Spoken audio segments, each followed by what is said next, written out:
Angie's List is now Angie. Summer is the perfect time to book your next home project. From lawn care to a new patio, Angie makes it simple to connect with pros who can get the job done right. See reviews, upfront pricing, and instantly book hundreds of projects. Plus, when you book and pay through Angie, we'll cover your project up to the full purchase price, plus limited damage protection with our Happiness Guarantee. Check out Angie.com, and for more on the Happiness Guarantee, go to Angie.com/happiness-guarantee.htm.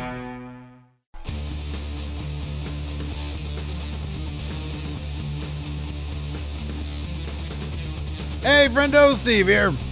And Larson. And welcome back to Going In Raw, the only pro wrestling podcast you need to be listening to right here at youtube.com/Steve and Larson.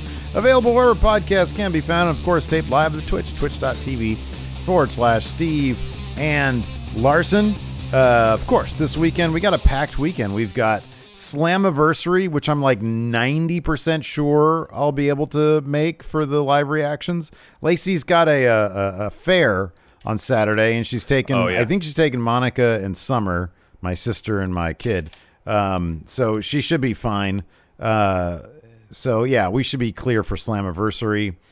And then on, of course, Sunday is Money in the Bank. Yep. So that should be a lot of fun too. We're going to be doing our live reactions to that on YouTube, but Slammiversary live reactions, of course, are going to be right here on the Twitch. So that should be fun. And then this Thursday, this is exciting. We're going to figure out over the next 24 hours how we're going to do this. The Numbers Don't Lie. It's our new show that is also, it's The Numbers Don't Lie, a.k.a. also known as Going In Raw Math. Raw Math, the show. Going In Raw Math, the show. So we're going to finally put in stone Going In Raw Math to the test. And the first person we're going to do Going In Raw Math on is the inventor of the algorithm, Bret Hart, also known as Bret Hitman Hart. Correct. Yes. So this is very exciting. And yeah, so we're going to figure out how to let you guys get involved with adding your own math to this. In fact, we'll talk about this. We'll talk about that right after we're done with this. I have ideas, so we'll talk about it after. All right. So, but yeah, barring all that, do us a favor. If you're watching this on YouTube, give us a thumbs up. Hit that subscribe button. Larson, what's in the news? What's in the news? So Mike Bennett, formerly while in WWE, Mike Kanellis, spoke to Metro, I believe it was an outlet over in the United Kingdom, in advance of Ring of Honor's Best in the World pay-per-view, and revealed that he was set to join a new Bray Wyatt-led faction during the early days of The Fiend. This is what Mike had to say, quote, "Early on when Bray Wyatt turned to The Fiend, Vince was always high on having Bray lead a group for some reason. He always wanted him to lead a group. We were about a week away from making it happen where me and Eric Young were going to be part of Bray Wyatt's group. They were going to bring to life the puppets. Each puppet was going to represent an actual person. I don't remember, there were talks that I was going to be Sister Abigail and Eric Young was going to be a buzzard. It was one of those things where you guys will play these characters. He's portraying them as the puppets in the Firefly Funhouse, but then they'll come to life. I thought it was really cool. I was ready to sink my teeth into it. But then, like most stuff there, right before it happens, they're like, oh, yeah, we're not doing that anymore. And you're like, oh, okay, cool. That would be a really cool spot, but I guess I'll go sit in catering. So this isn't the first we've heard of a WB star potentially portraying the puppets of the Firefly Funhouse. In an interview with Inside the Ropes following his WB release, Wesley Blake mentioned that, quote, "We pitched all sorts of ideas. Another crazy idea that we pitched was Steve and myself, of course, Steve Cutler, now Steve Macklin in Impact. We would be part of a kind of the Wyatt family, but we would be part of as Firefly Funhouse. We would be his pig or his rabbit, and we would actually bring it to life. Not only that, but we would be like real life pig and rabbit. We would actually wrestle people. Is kind of what we would say. Like we would kind of do his dirty work." So okay, and so there would be the puppets in the fun house, and then they would have human personas, counterparts, in the ring. Yes. Yay or nay on this idea? See, like I appreciate that the puppets are aspects of Bray's subconscious, personality, whatever. They all represent something about Bray. And I appreciate that they exist in the funhouse to speak via that aspect of Bray's personality. Now, if there is a way they could have interpreted that so that each of these puppets embodies that in terms of how they approach their matches in the ring, then that could be interesting. But just to have a bunch of guys by Bray dressed as these characters with no more thought put into it other than, well, let's personify these puppets so Bray can have a faction. Mm-mm. Well, I wouldn't. That could be interesting, sure. But if it's just like, let's give them a faction and dress them up as the puppets, I wouldn't. I mean, I wouldn't immediately think that they were going to do nothing interesting with it because it's Bray Wyatt. I mean, when Bray's been good and they've let him do his stuff, that'd be really. I think the idea would be really cool, to be honest with you, because especially if you put the level of detail into their appearance. Like I'm thinking of, I don't know, like Rob Zombie horror movie characters, where it's like, say what you will about the movies, the production design of those movies are actually pretty cool. It's like he knows how to design characters. And you had what was the dude, the legend that did the Fiend mask? What was his name? Oh, Tom Savini. Thank you. Yeah, Savini. If you have that same level of creativity going into, sort of rebranding these guys as really creepy versions, like legitimately creepy versions of that, of the puppets. And if it's a situation where these people have been sort of like brainwashed or whatever by Bray, I think there's a lot of interesting stuff that you could play with. Now, the problem with that, of course, is that it's sort of at the whims of Vince McMahon, where it's like if a guy like Goldberg comes in, then, you can torpedo an entire angle, and it would fall apart. But I think the idea is pretty sound if Bray was the guy who was sort of in charge of it, and if maybe it'd be very interesting to understand exactly what the creative collaborative process is when this kind of thing was pitched. Wrestlers were told, hey, you might be doing this, and then it falls apart. Well, that's the part that's interesting. The part, why did they elect not to go down that road? Was it a Bray decision? Was Bray like, hey, I'm not sure this is going to work? Was it a Vince decision? Like, hey, I don't think this is going to work. That's information that we would love to know. If it's a situation where Bray's like, I have this character, I have these ideas for this character, this storyline that's going to span however long. And then if someone from WWE goes and pitches to him, we want to put a group with you, as opposed to Bray pitching the group, Vince being on board. And then at some point it kind of getting lost in the shuffle. It depends on where the genesis of the faction idea came from. I mean, if it's a matter of like Vince saying, hey, we want to put you in a faction. I'm getting word that you're lower than me. That we want to put you in a faction. I could figure it out. Or we want to get you with a new faction. And then Bray's like, okay, that's a seed of an idea, or it's a thing that you want to do. Let me come up with the details behind it. I mean, seemingly Bray has all sorts of creative input, but then, things go sideways sometimes. And hey, the bottom line is everything has to be cleared, and the bottom line falls on Vince, and he can change anything at a moment's notice. So yeah, I don't know. It seems like an interesting idea that could have worked, could have fallen flat. Either one. Who knows? Who knows? We'll probably never know at this juncture. Yeah, it'd be cool one day if somebody wrote a book or something. Could happen. Yeah, give it a few years. It could happen. I mean, it's going to be 20 years, but somebody will write a book at some point. Definitely could happen. So let's talk about Buddy Murphy. He's been making the interview rounds of late. Did a really extensive and really great one with Sean Ross Sapp, and also recently did one with Chris Van Vliet. Had a lot of interesting things to say. One of the more interesting bits that came out of the Van Vliet interview was when he was asked about the Aaliyah Mysterio angle. And not shockingly, the entire thing seemed like a train wreck waiting to happen. These transcripts are from Wrestling News World. Steve, you want to take care of these quotes here? Yeah, sure. He says straight up, I wasn't comfortable kissing Aaliyah. I did that because it was my job and it was going to create more drama in the story. Originally, there was no kiss scripted. The producers went and they talked to Vince about something. They come back and pitch it to me, but they're kind of like weird. And then they say, and then you kiss her. And I start laughing and I go, F off. But then they're like, no, we're serious. I look at the other producer and he was like, he nods his head. And I'm like, no way. How did you come back with this? My whole thing was I had to play it very carefully. I said to them, I'm not going to express feelings to her. I can't pursue her. She has to pursue me. This is because of the age difference. You don't make it any easier when you use my birthday as the message. So now you have given them, the fans, the information of how old is she? How old is she? What? I think them saying happy birthday basically just outed that. I wasn't comfortable with it, but they didn't help with the situation. I'm like, what does she think about it? They go, she's cool with it. I'm like, what? They went to her first. I thought she was going to shoot it down. So then I go, what about Ray? They say they're okay with it. I'm like, very well, if they're okay with it, I can't be the one that goes, whatever. I was very blunt with them. I can't pursue her. If I do, I'm a creep. If she goes for me, she's an empowered woman that knows what she wants.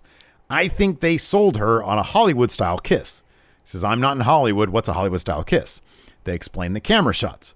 We're on live TV, so you can't do these behind-the-head camera shots. There's 8 cameras on you. Who knows which one they're going to shoot you on? If there's a gap, the whole thing is done. Seth was nervous about it because this whole storyline rides on this one kiss. I'm uncomfortable, and she's new. We're out there and about to cut the promo, and I said to her, this needs to look good. If you have any second minds, I'm going to give you the green light. Do whatever you want. It's 100% you. Do what you need to do, but this needs to look good. He said, it looked great. The aftermath wasn't great for me, but we're both adults. We're both acting. We each gave each other a high five after it, and that was it. The one thing that I appreciate about Buddy Murphy is that he seems like the kind of guy who is not afraid to sort of put his foot down on stuff. And you got to appreciate that, you know? Yeah. But once again, it's just a matter of producers coming up to people, hey, you're going to do this now. Okay, well, should I have been in the same room as like the people involved that like I'm going to have to kiss now? And there's this huge age difference. Like, I do appreciate that he sort of put his foot down and said, well, I'm not going to be the one going after her because that's creep status. Agreed. And it's all this stuff where, you know, you show up to work that day, last minute, I'm sure. Oh, you're going to do this. What? Why? And then you have to start asking these questions, you know, and you're like, okay, this seems, why are we doing this? Is everybody on board with this? You know, and then they tell you yes, and you're like, all right, well, I guess I got to do it now. It's unfortunate that wrestlers got to be in this position where like everybody else is on board. They don't feel comfortable doing this. And then like, they're probably scared for their job or their standing in the company.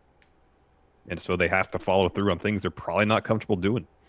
I wonder like when that sort of, because I feel like, you know, all the like, you know, the head guys there, you know, Vince, Bruce, Johnny Ace, even, I guess to a degree, although I know he wasn't there during the Attitude Era, but like there's such an old school mentality where it's like, I appreciate that wrestlers these days seem to sort of are willing to put their foot down a bit more. They think for themselves a bit more.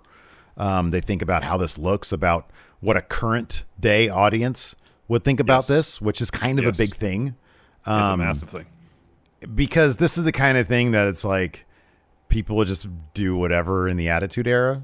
But like these days, it's like, that doesn't really fly. People give more, you know, they think about things a little bit more. So yeah, both interviews, by the way, the Van Vliet one and the Sean Ross Sapp one, they're both great. They, you know, he opens up a lot about stuff, talks about, you know, having always heard that when you get released from WWE, it's like having a big weight off your shoulders, and how he totally understands that now. He felt it. Yeah. Talks about, you know, where he'd possibly like to go, put over, you know, the possibility of going to Impact maybe, or even Ring of Honor. So, I mean, I do feel like a guy like him could be a terrific, number one, wherever he goes, he's going to be great. But like, given that his obvious strengths, like his real strength, isn't necessarily in the promo department or the character department, although I think you can do stuff with him, but it's in ring, you know? Yeah. And It's like, I've been saying this, and who knows if he wants to go, because he also talked about he has a home and he's got pets in the United States. So I don't know if he'd want to go to Japan, but you know, like I could see that as like such a great place for him, because who wouldn't want to see what he could do in the G1, you know? Yeah. I mean, as far as the character and promo stuff, like if you had asked me a year ago, do you think Steve Cutler could be doing the stuff he's doing in Impact? I'd be like, that's a great point. That's a great point. You go to a situation where your creativity is fostered and stuff's not just dumped on you at the last minute. Yeah. And, because unless you're like brilliant at cold readings, even great actors, if you dump something on them at the last minute, like getting a good performance out of them when you got to shoot right away is going to be tough. Yeah. Most of the time actors have to rehearse, have to prep, have to workshop, have to rehearse and figure out the beats and how they want to do the subtext of every little thing. So when you're given a script or a directive or some direction at the last minute and you're expected to deliver an awesome performance, that's ridiculously hard as opposed to, saying, okay, I have a promo I got to do in a week.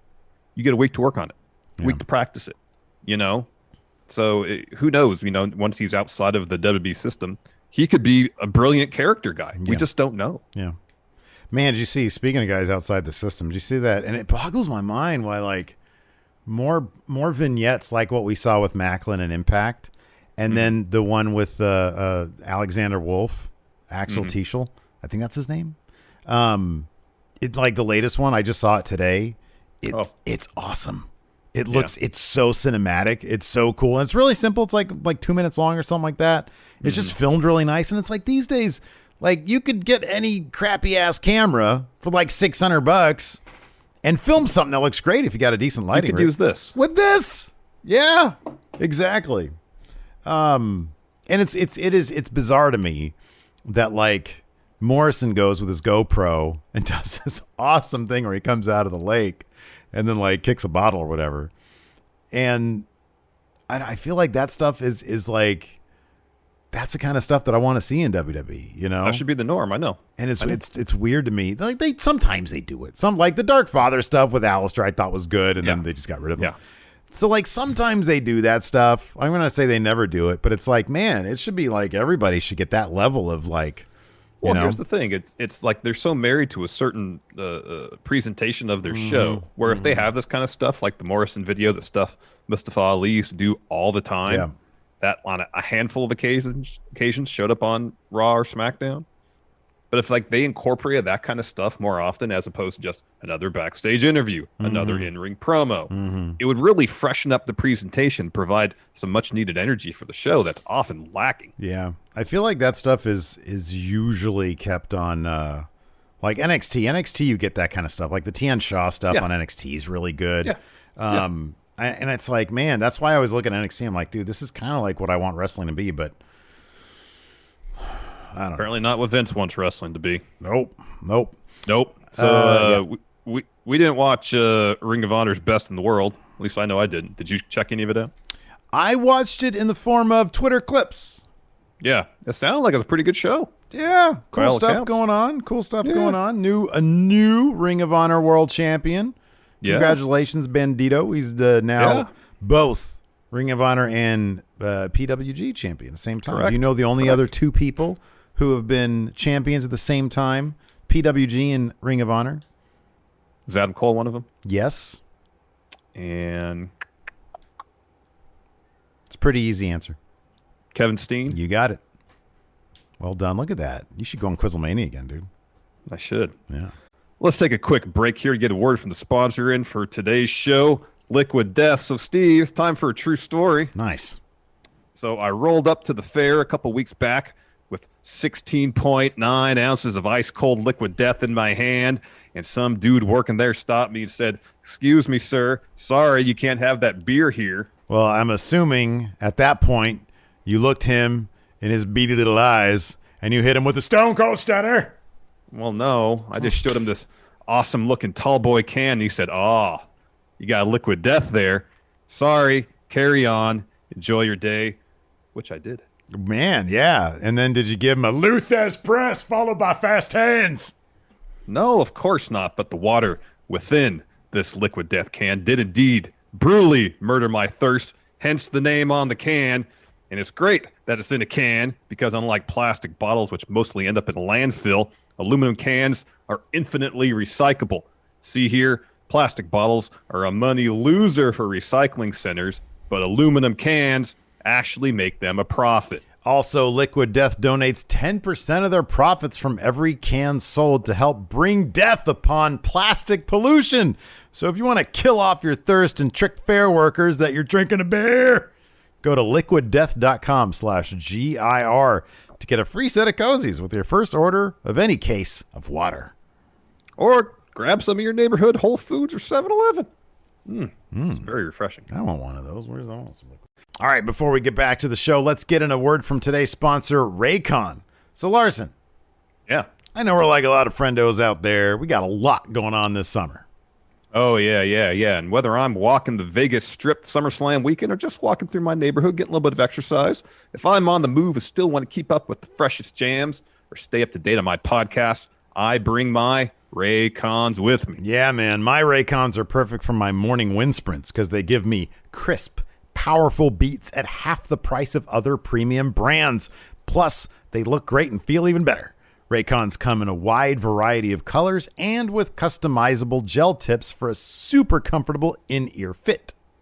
Raycons are built to go wherever you go. They feature seamless Bluetooth pairing, a compact charging case, and 24 hours of battery life. So whether I'm out in my garage pumping some iron, or taking a morning stroll, or sitting here working at my desk, my Raycons will make it through the day without needing a charge. So listen up. Raycon's offering 15% off all their products for our listeners, and here's what you got to do to get it. Go to buyraycon.com/raw. There, you'll get 15% off your entire Raycon order, and it's such a good deal, you'll want to grab a pair and a spare. That's 15% off at buyraycon.com/raw. buyraycon.com/raw. I like to go again. Anyway, so one of the other cool things that happened was the pretty shocking debut of former WWE star Chelsea Green. And so on her podcast, Green with Envy, I believe that's her show, she mentioned the process by which she got out of her WWE no-compete clause early and why she chose Ring of Honor. These transcripts are from Fightful. This is what she had to say, quote, "I need to give a shout-out to Johnny Ace." John Laurinaitis, of course. He's been so helpful throughout this process of me being released. When I was first released, I went to him and asked if I could forego my 90-day pay and get back onto the indies within a week or two. He was willing to do that for me, but with the complications of my arm, I had to get the plate removed, and we decided it was best to not break my contract. When I contacted him this time around, which was a month ago, and asked if I could forego my last week of WWE pay to appear on the Ring of Honor pay-per-view, obviously I was thinking there was no way in hell he would go for it. Mind blown.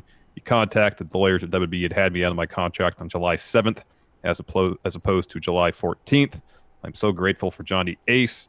Him and every person at Ring of Honor are the reason I could show up and surprise the fans. Hopefully I can keep shocking you guys and pop up in unexpected places.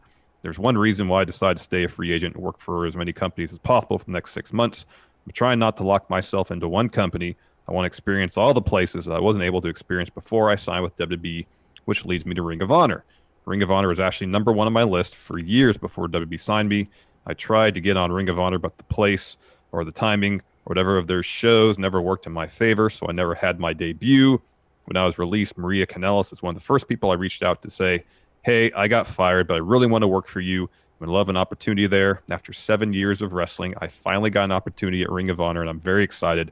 I was very excited for the shock value, knowing I was debuting 3 days before the public thought my contract was up. It was pretty unexpected. Yeah. Do you know, I did not see this segment. What was the context of it? Do you know? They were announcing the brackets for the women's tournament. Ah, okay. Yeah, I did see those. Yeah. Who do you like for that women's tournament? A couple names. Nicole Savoy, who billed from Sacramento. Allison Kay's in it. Marty Bell's in it. Angelina Love's in it. Mm-hmm. And some of the other names escape me. Who do you like for it, Larson? I mean, you got to Chelsea Green's there. You got to say that she can potentially go pretty far. You think she's the mystery? Why are you laughing right now? Because we're trying to speak on something we don't really follow? No. Wait, why are you laughing then? I'll talk to you about it later. Okay. You think she's going to be the mystery opponent at Slammiversary? I was like 100% that was going to be the case. Now, after this, I'm like 75% sure. I think she still could be. She's still, in this, said, I'm still want to shock people and pop up in unexpected places. Oh, she can't wrestle until it's over. Okay. Say what? She can't apparently. Flats here says Chelsea's injured and can't wrestle until the tournament's over. Oh, she's not determined. Okay, well, so much for that pick. She ain't gonna be at Slammiversary either. Nope, I guess not. I mean, she might show up, but like evidently she's not gonna be the mystery opponent. Yeah, it doesn't seem like it. I still say it's gonna be Allison Kay. Should be. Could be. What does the winner of the tournament get? Is it for the title? Either for the it must be. No idea. No idea. No clue. No idea. No clue. Maggie says, "What if it's Thunder Rosa? That would be pretty cool. Rad. That'd be great." Anyways, yeah, I don't really. I should have watched Ring of Honor because I know that Flip. Who doesn't want to see Flip Gordon spitting on people? Ugh, disgusting. Ugh, it's disgusting. Anyways, this is kind of weird. So, like, what's with this WWE Network stuff? The Peacock, the cock, they're giving us stuff and then taking it away. Yeah, or they're not even giving it to us. So the Kevin Nash, I was so looking forward to this. I was so looking forward to this. The Kevin Nash episode of Broken Skull Sessions this Sunday. It's going to culminate NWO week on the WWE Network. For me, that's the weirdest thing. Last week was NWO week, and they were hyping up Kevin Nash on the Broken Skull Sessions. This is weird. You kind of have to have it on then. So apparently it was pulled at the last minute. Over last week, several WWE productions. Last few weeks. Include, what did I just say? You said over the last week. Oh, over the last few weeks. Last couple weeks. Several WWE productions, including an episode of Icons on Lex Luger. Another thing I was really looking forward to. That's as well on the 4th of July, I thought. Yeah, why wouldn't it be? An edition of WWE Untold on the Nexus. It's also been pulled. PW Insider has some details as to why this all happened, reporting the changes were, quote, a result of changes in strategy and rollout for original content on the streaming service as it adjusts to its new place in the WWE hierarchy under the TV department. One source noted that internally, things are much better off than the recent yanked shows would make it appear from the outside, and they believe the reshuffling of existing plans will end up being a long-term positive, but not all the ducks were in the same row of late. Like a week ago before they started promoting this thing? I know. Like they were promoting it heavily up until like a couple days ago. I know. What changed over the past 5 days that they'd be like, oh yeah, yank that. We had just put a ton of marketing into it. Yeah. I don't know. So PW Insider also notes that the planned Nexus documentary is currently shelved and there's no additional work currently being done on it. There were other projects planned, but now paused. Some other content is starting to be worked on again. Yeah, and WWE has since announced that the Nash Broken Skull Sessions will now air on Sunday, July 18th, same day as Money in the Bank. So, I thought the same thing, but I didn't want to. Okay. So we got a Raw tonight. We're going to be reviewing that tomorrow live on the twitch.tv/Stephen Larson. And then, of course, it goes up on YouTube and through podcasts after that. First up, Xavier Woods, ready to get his one-on-one match against Bob Lashley. Yes. Alexa Bliss, Asuka, Naomi, and Nikki Ash set for fatal 5-way collision. Of course, they're the 4 competitors from Raw in Money in the Bank. Is she now on the roster page? As Nikki Ash, I don't know. As Nikki. Or still Nikki Cross. And she doesn't even have her superhero outfit. Yeah, they take a while to update those PNGs, those renders. Sometimes I think Roman still has his vest, or he did for the longest time. Yeah. Yeah. He did for I think they fixed it now, but yeah, he did for the longest time. Sheamus set to defend US title against Humberto Carrillo. And the question is posed, what's next for Jinder Mahal now that he's in possession of Drew McIntyre's family sword? Well, is he gonna cut things? Maybe, I don't know. Maybe he'll I want to find out how he got that. He rode out of the arena with that on his back or whatever while riding a motorcycle. That's what I want to find. They need to pick that one up. They need to be like, oh yeah, this is what happened. That's a huge detail they're just leaving out. I agree. You want to answer some questions? Quick Sure. shout out before we get to these questions. Sorry, quick shout out to some new patrons.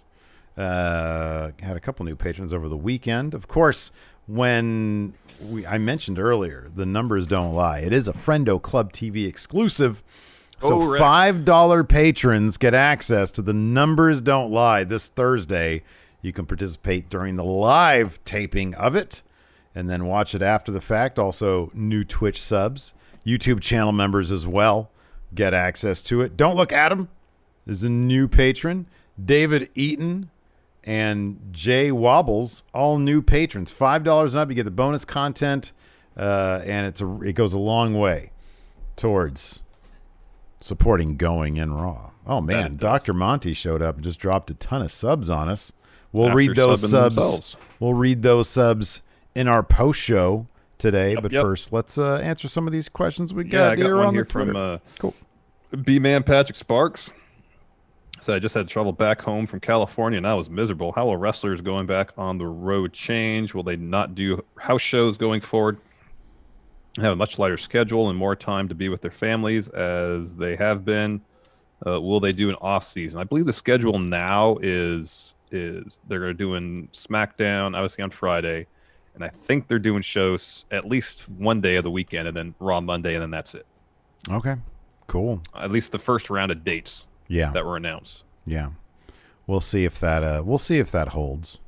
I mean, before pandemic, it seemed like house shows were not a profitable anyway, thing. So yeah, we'll see. I'm sure they'll Maggie asks if you could transfer a gimmick from a less likable wrestler to a more likable wrestler or vice versa, which wrestlers and gimmick would it be?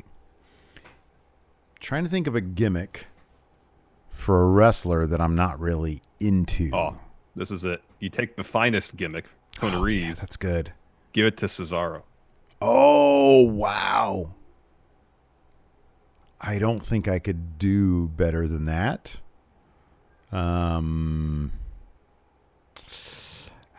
about you take... I would like to see... And this is nothing about do I like the wrestler or I don't like the wrestler. I'm just going to switch gimmicks now. All right. I say you take the cartoonishly sexualized character of Big E and give it to what's the leader of Tiansha? Mei Ying, is that right? Yeah. So she's up there in her chair just gyrating, putting her hand into it. She shoots that red mist in their head and then does this. My goodness. Oh, Jorge D here in chat says Morrison versus Ricochet Falls Count Anywhere match would be amazing. Yeah, that wasn't on the official Raw preview on WWE.com. You know, is that tonight? That's cool. Yeah, it's tonight too. Zondo says Velveteen. Oh, that's a good one. Velveteen Dreams gimmick. He says to Ricochet. I would give that gimmick. I'd give that gimmick to Braun Strowman when he goes to AEW. All right, very well. Very well. I like sex. A lot. Sean Lathrop, if Raw did their own version of the G1 with a full point system, which 8 Raw superstars should compete and who would be in the finals? Let's pull up the WWE roster here so I can give the best answer to that question. So 8 Drew, Raw stars. Riddle, AJ, Orton, Drew. So we got 4. Shanky. Or Veer. Damian Priest. With rib tape. I got to get that action figure. Keith Lee. Bob Lashley. Oh, Xavier Woods. Sheamus. Well, that's 8 right there. All right. Xavier Woods. It's a shameful thing. And it'd be Woods. It'd be Woods versus Lashley in the finals, and Woods would get his win over Bob Lashley. And now they just should do that for King of the Ring. Have King of the Ring be their G1. You totally should. Oh, wow, this is messed up. Dalen Dula says, recently, while listening to Our Lips Are Sealed by the Go-Go's, a mysterious curse caused your lips to be sealed. Obviously, like Keanu in The Matrix. Obviously, as you can't eat, drink, or speak, this needs to be fixed quickly. What wrestler do you text for help unsealing your Randy lips? Orton. He has the key. At least he's got Riddle's key. Yeah, that's he has good. the key for my lips, too. That's good. I'm going to go Maybe with if that doesn't Jinder. work, just an RKO. Jinder's got the sword, so I'm just going to be like, Jeez. and then Dang. opens it up. Wow. Yep. Greg Morris, what feud had the better matches? Sasha versus Charlotte or Becky versus Charlotte? I think Becky versus Charlotte probably had the best match. Was it the last woman standing Last match? woman standing match? That was They had really Evolution, good. which was great. That was really good, yeah. Yeah, it's hard not to go with that because they also had that triple threat with Asuka, which was really good too. That was really good too, yeah. Yeah, I'd probably go with that one. Hugh Long Heavy Steve, have you tried making Wrestle Juice yet? It sounds great, and I'm invested in it now. Also, on that note, Larson, what does Wrestle Fart smell like? So I posed the question, or some people posed the question to me, what does Wrestle Juice taste like? And I landed on a combination of watermelon and vanilla. But before that, I had an interesting combination of watermelon, pepperoni, and cumin all mixed up together. Okay. But I haven't tried either one. So I guess Wrestle Fart would smell like the flatulence that resulted from... Right, yeah. Yeah, Wrestle Juice. Clearly, exactly. Have you ever started playing with your phone and realized there's a little setting buried deep in a menu that you never noticed, and that little tiny thing suddenly makes your life a whole lot easier? Yeah, we do that all the time. I'm Marquez Brownlee, aka MKBHD. And I'm Andrew Manganelli, and on our podcast Waveform, we'll keep you up to date on everything you need to know in the wide world of tech, including all those weird tips that'll make your life just a little bit easier. Yeah, we're always trying to help people like you, as well as all the hardcore tech nerds, by going super deep on every phone, every smartwatch, every tablet, connected car, and laptop we can get our hands on. Not only do we keep you informed on the latest tech, though, we also have interviews with special guests like Shark Tank's Kevin O'Leary and Apple's Craig Federighi, so don't miss out on a single episode every week. Subscribe to Waveform, the MKBHD podcast, on Apple Podcasts, Spotify, or if you're like us, you already have a favorite podcast app, just go listen and subscribe there. See you there. Noob and Company with WB Draft a month away. Which superstars should go and which superstars should stay? Noob and Company says Asuka should go to SmackDown because she has done enough as it is, and Charlotte should remain on Raw so she can help the women's division on Raw more often. Drew McIntyre should go to SmackDown and confront the tribal chief so they can have like a good 4 months of storylines before Roman just ends up, basically humiliating him, and then he can move on to other upper mid-card things. Yes. Anthony Tobias with Natalia being added to the Women's Money in the Bank match. Who from SmackDown should be the final entrant? So Sonya Deville just did that on Twitter today. It just happened on Twitter. Yeah. Which I guess that's fine. Don't waste my time on TV. You're just going to stroll out there and say, it's Natalia. I don't know, either Becky or Sasha, right? Yeah, Sasha. Probably Sasha. That makes sense. Becky's in it. She has to win it. That's and a good I don't think point. they really want to do That's a good point. Becky versus Bianca or Becky versus, especially if Becky's going to stay on SmackDown. So now how do they pivot? Because you felt that perhaps Becky coming back to SmackDown meant that she would have a program feud with Bayley. Bayley. Do you think that's going to be Sasha's task now to feud with Becky? Or Carmella, I guess. Yeah, I thought Carmella too, yeah. Yeah, that makes sense. I mean, the matches aren't going to be as good, but Carmella's a decent wrestler. She's no Bayley, but she's a decent wrestler. Yeah. Nick says, with today being the final Thunderdome episode, name 3 things WWE should keep from the Thunderdome era and 3 things they should do away with. So they can't, but they should keep the intimate in-ring segments. Yeah. They should. The contract signings, the bits where people in-ring are just talking and the TV viewer gets to hear it. They won't because they probably think that's important enough story beats that the people in attendance should hear too. I don't even know. Yeah, I don't even know how you would really. I mean, I know how. Yeah, that production-wise, that you might have to be feed difficult. the camera audio through the in-house sound system. I mean, they could do it. Yeah. I just don't think they would. Yeah. I still think it'd be cool to keep cinematic matches to some degree if they're interesting and the story calls for it. Yeah. And then